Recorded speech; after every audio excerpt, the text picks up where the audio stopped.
Bagaimana kalau suami istri itu kan, tapi istrinya ini ditinggal dalam waktu 1 tahun, tidak ada kabar dan tidak ada nafkah yang diberikan, Ustaz. وإذا قيل انشزوا فانشزوا يرفع الله الذين آمنوا منكم والذين أوتوا العلم درجات. Assalamualaikum warahmatullahi wabarakatuh. Waalaikumsalam warahmatullahi wabarakatuh. Alhamdulillahirrabbilalamin. Allahumma sholli ala sayyidina Muhammad wa ala ali sayyidina Muhammad. Alhamdulillah, kita sudah kedatangan Ustadz kita, yaitu Ustadz Ahmad Syabhani, SHMH, advokat. Beliau juga menangani baik perdata maupun apa sih? Pidana. Jadi teman-teman sekalian, kita langsung aja, karena ada beberapa pertanyaan yang sudah masuk ke kami, itu kan. Jadi ini pertanyaan pertama itu mengenai keluarga, Ustaz. Ya. Jadi ada yang bertanya itu, bagaimana kalau suami istri itu kan, tapi istrinya ini ditinggal dalam waktu 1 tahun, tidak ada kabar dan tidak ada nafkah yang diberikan, Ustaz. Itu, Ustaz, bagaimana, Ustaz? Silakan Ustaz menjawab. Siap, terima kasih. Assalamualaikum warahmatullahi wabarakatuh. Waalaikumsalam warahmatullahi wabarakatuh. Bersama saya Ahmad Syabhani, SHMH. Alhamdulillah, bagus banget pertanyaannya dari Bang Aksan ya. Tapi kita sebelumnya menyapa dulu nih kawan-kawan yang ada di seluruh Indonesia maupun yang ada di luar negeri, mulai dari Sabang sampai Merauke, dari Nias sampai Pulau Rote. Alhamdulillah, pertanyaan yang sangat luar biasa. Jadi begini Bang Aksan, Ya, bagaimana? jika memang terjadi suatu permasalahan di dalam rumah tangga, yang tadi dikatakan bahwa salah satu pihak, katakanlah pihak suami nih, contohnya ya, betul. meninggalkan tanpa ada berita nih, ya kan? Ustaz. Nah itu kan kalau dalam istilah fikihnya itu dibilang, ada yang mengatakan mafkud. Mafkud itu artinya hilang entah kemana, atau dia pergi tapi nggak ketemu orangnya nih. Ya, tapi kita ingat Bang Hasan, semua saudara-saudara kita yang menikah secara agama Islam ya, khususnya ya, itu pasti setelah dia mengucapkan akad nikah itu ada yang namanya perjanjian sigot tali talak ya. Oh, cepat lagi, Ustaz. Jadi sigot itu artinya pernyataan, Bang Hasan. Di antara butir-butir pernyataannya itu salah satunya apabila pihak suami meninggalkan 2 tahun secara berturut-turut, ya kan, tidak ada kabarnya, maka itu bisa jatuh hukum. Yang kedua, apabila pihak suami tidak memberikan nafkah selama 3 bulan, itu bisa juga jatuh hukum. Artinya jatuh hukum begini, Bang Aksan. Bagaimana, Ustaz? Sekiranya perkara itu, ini kan perkaranya kan kontentius. Ya. Kontentius itu dalam suatu ilmu hukum dikatakan bahwa ini ada perkara gugatan. Ya. Gugatan itu di antara kedua belah pihak. Ya, Bukan kasus volunter. Volunter itu hanya permohonan. Beda ya. Ya. Gugatan dengan permohonan. Nah, kalau sifatnya gugatan pasti ada 2 pihak yang berperkara kan gitu.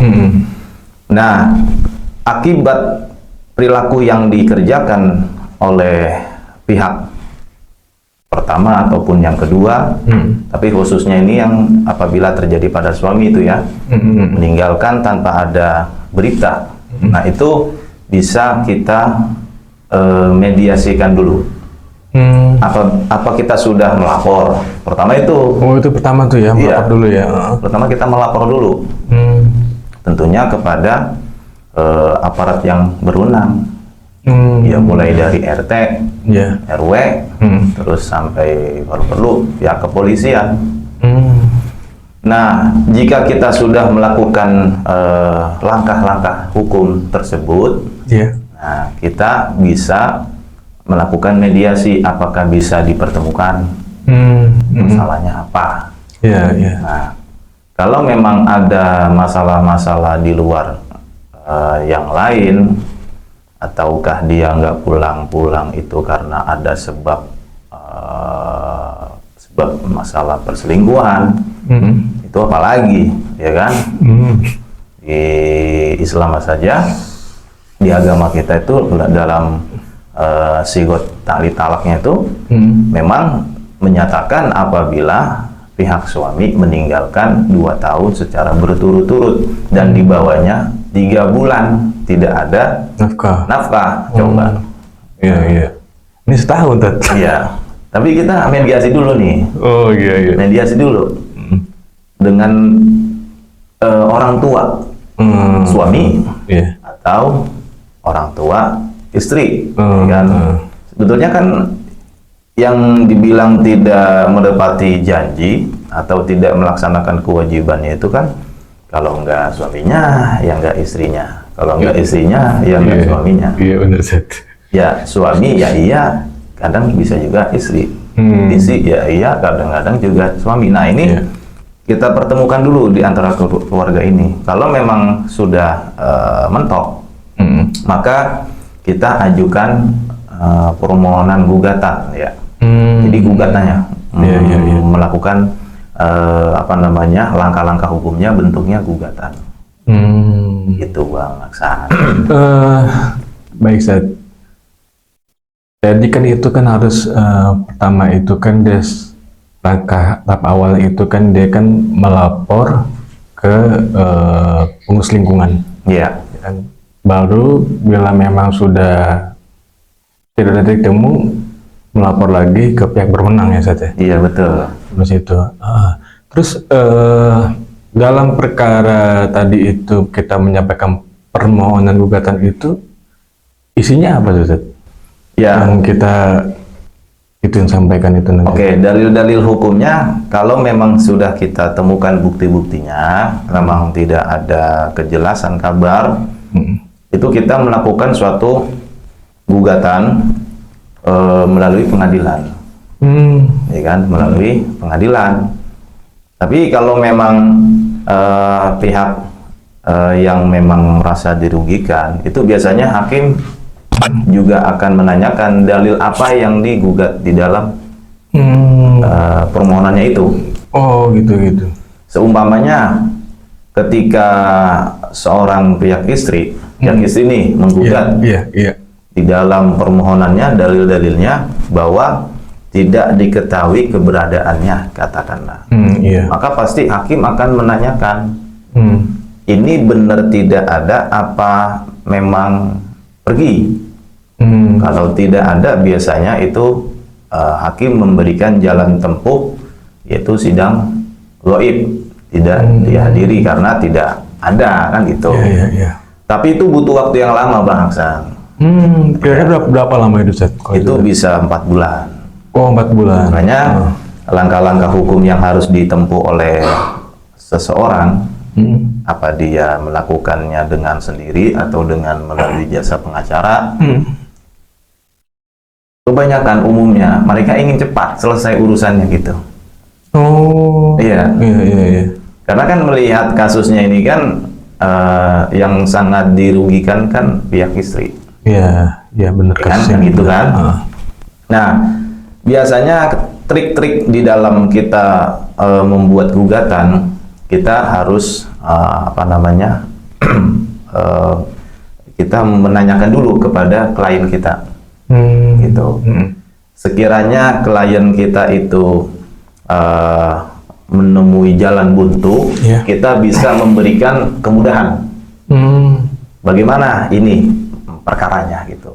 Ya sebetulnya sih ini masalahnya rumit-rumit gampang. Oh iya. Dibilang gampang, rumit, dibilang rumit tapi gampang. Artinya kalau memang satu di antara pihak ini bisa mengajukan suatu gugatan yang memang bisa didasarkan adanya bukti-bukti. Tapi dengan bukti-bukti itu kita bisa menyelesaikan nanti di sidang. Oh, ya, ya. Itu Bang Hasan. Menarik, Ustaz. Misalnya nih, Ustaz, tadi kan sempat Ustaz menyampaikan pada umumnya kan yang mengalami kasus itu kan inginnya cepat selesai, Iya, kan nggak betul. berlarut-larut kan, agar Iya. juga mungkin mereka ada kejelasan kepastian, Betul. gitu, Ustaz, ya. Baik Iya. itu secara hukum dan juga secara sosial, Iya. gitu kan, Ustaz. Nah, kalau untuk cara cepat itu dan kita misalnya menggunakan jasa di sini pengacara gitu, Ustaz. Iya. Adakah biaya yang kita keluarkan? Ya. Ustaz, gimana? Dan ini pertanyaan yang sangat luar biasa ya. Ini pengacara Pak, pasti akan menanyakan seperti itu ya. Itu namanya honorarium ya, Iya, iya. buat pengacara. Jadi begini Bang Hasan, antara pengacara dengan klien itu harus ada kesepakatan di awal. Makanya kita lihat latar belakang daripada klien kita. Oh, baik. Kita melihat dari segi kemampuannya. Jika memang klien kita itu mampu, katakanlah apa yang telah disepakati di awal, Iya. dan kalau memang dia menggunakan jasa pengacara, ya kan, dan dia siap, ada rezekinya, Iya. dan memang sudah deal, ya nanti itu bisa direalisasikan. Jadi ada kesepakatan-kesepakatan di awal, Iya. tidak memaksakan, tetapi ada deal-deal yang memang harus dilakukan. Iya. Begitu Bang Hasan. Jadi ada win-win solution, Ustaz, ya. Ya, betul. Tidak memberatkan, dan artinya apa, pengacara itu adalah suatu pekerjaan yang sangat mulia. Ya. Ya, karena kan kalau misalnya kita apalagi orang yang ya semua orang pasti sih nggak mau sih menghadapi masalah itu ya. Iya. Pasti itu nggak mau. Tapi apalah kata gitu Iya. kan, kalau emang udah terjadi kan pasti kan mereka kan agak bingung karena ini kan suatu hal yang baru ya. Iya. Ustaz, ya. Jadi memang ya, sah-sah aja seperti itu, misalnya dia bukan menggunakan jasa pengacara gitu, Iya. Ustaz, ya. Ah, Terus Ustaz, kalau misalnya nih Ustaz, dari pihak ini kan tadi kan kita bahas dari pihak seorang istri. iya. Nah, kalau dari pihak seorang suami itu Ustaz, misalnya dia itu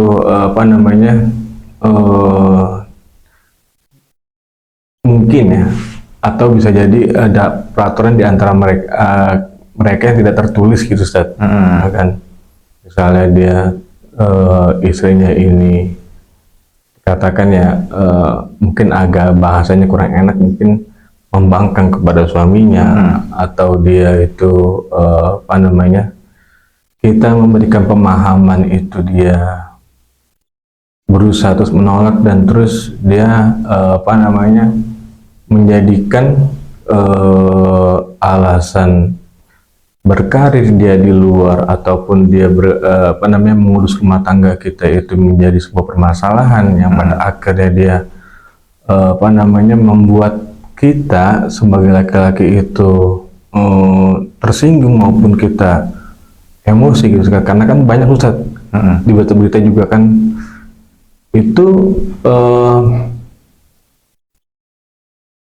kalau kita yang mengajukan permohonan sebagai pihak laki-laki itu, Ustaz, apakah prosesnya sama?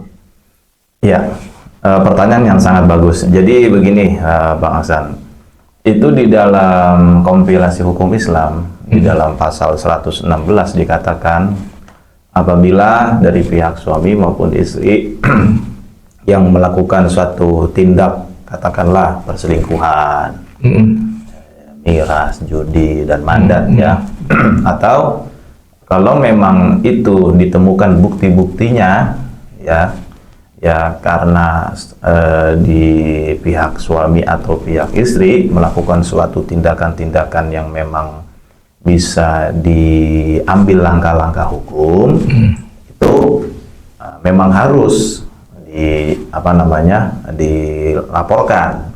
Tapi selama masalah rumah tangga, istri atau dari pihak suami itu tidak ada kekerasan fisik, psikis, atau kekerasan dalam rumah tangga, itu masih bisa kita mediasikan.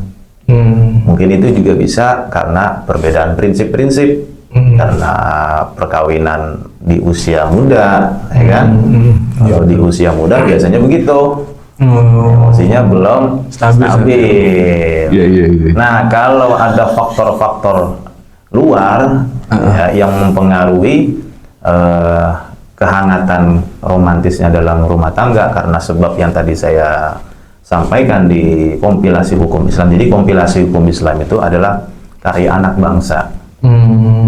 Di situ di pasal 116 memang apabila di antara suami dan istri melakukan suatu tindakan perselingkuhan, perjudian, miras, dan madat. Tahu madat? Belum tadi itu.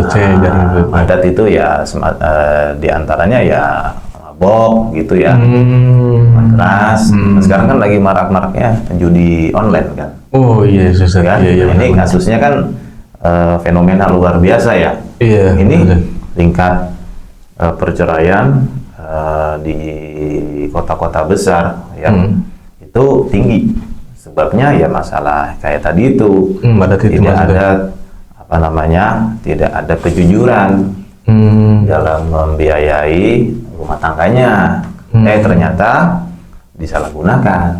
Sekarang lagi maraknya judi online nih. Gitu Bang Hasan. Ngeri-ngeri juga. Nah, itu lagi musimnya kan gitu. Judi online dan pinjol Ustaz. Di antaranya itu. Iya, itu lagi apa ya? Bisa dikatakan itu ya tren dari trending topik itu Ustaz. Betul. Iya. Bahkan sampai ada yang karena nggak sanggup gitu Ustaz, sampai ada yang itu deh. Iya. Makanya kan di Islam itu kan ada istilahnya namanya himayatuddin. Perlindungan agama bagi pemeluknya, wabil khusus orang-orang Islam. Di antara hal-hal yang bisa melindungi yaitu adanya pemahaman keagamaan yang cukup. Nah, di antara untuk melindungi kepentingan kedua belah pihak, maka di situ ada namanya kompilasi hukum Islam. Nah, itu payung hukumnya kompilasi hukum Islam. Nah, kalau di dalam KUHP, kitab Undang-Undang Hukum Acara Pidana, itu di pasal 284. Nah, itu diantaranya situ. Tapi karena kita mayoritas di Indonesia ini Muslim, itu kita jalur hukumnya melalui pengadilan agama. Tapi bisa juga walaupun agama Islam, kita sebagai orang Muslim bisa menggugat di pengadilan negeri.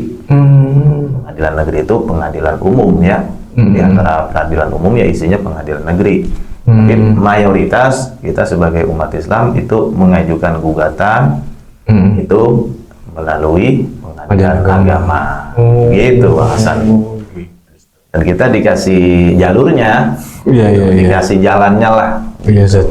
Untung Ustaz jelasin nih, kalau enggak, wah bingung juga nih. Masalah ini harusnya kemana?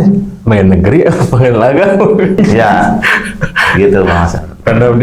Karena dia ini hal baru dan juga ini kan dia kurang informasi gitu kan. Jadi bisa salah kali sebetulnya masuknya ke sana. Tapi kalau misalnya seumpamanya nih dia itu karena dia itu karena kan kita walaupun kita tahu tapi kalau kita nggak tenang atau kita panik gitu kan, kayak sekarang yang muncul paniknya kan gitu. Itu kan pasti kan jadinya salah ambil langkah Ustaz. Kalau contohnya tadi harusnya dia ke pengadilan agama, dia malah ke pengadilan negeri. Nanti itu dari pihak pengadilan negeri itu akan diarahkan nggak Ustaz? Jadi begini Bang Hasan, untuk gugatan khususnya perkawinan ya, itu kita dikasih jalan, ya kan, melalui pengadilan negeri boleh, ya kan, melalui pengadilan agama Islam juga boleh, ya kan. Kita tinggal mau ngambil yang mana nih, gitu. Tapi karena memang negara Indonesia itu memberikan payung hukum buat warganya itu, khususnya yang Islam, itu ada di pengadilan agama, gitu. Dan memang sudah sudah ditetapkan di peradilan-peradilannya. Berarti kalau saudara-saudara kita yang di luar Islam itu dia masuknya ke pengadilan negeri itu, Ustaz? Pengadilan negeri, gitu Bang Hasan. Jadi gitu teman-teman ya, kita bisa, alhamdulillah tadi Ustaz sudah jelasin gitu kan. Jadi kita ada gambaran lah, seumpama gitu hal ini terjadi di lingkungan sekitar kita bisa memberikan informasi gitu kan, bagaimana langkahnya, terus bagaimana kita untuk mungkin agar lebih jelas gitu ya kan, itu bisa tadi ada rule seperti apa, langkah-langkahnya atau step-stepnya yang sudah disampaikan itu kan. Dan terkait juga biaya di situ juga tadi kan disebutkan ya, itu tidak memaksa. Iya, artinya ada perjanjian antara pengacara dan kliennya. Gitu. Jadi kita sepakati kemampuan dari klien kita, gitu. Berapa nominalnya, dan sekiranya tidak memberatkan dari klien kita, itu sah. Gitu. Tuh.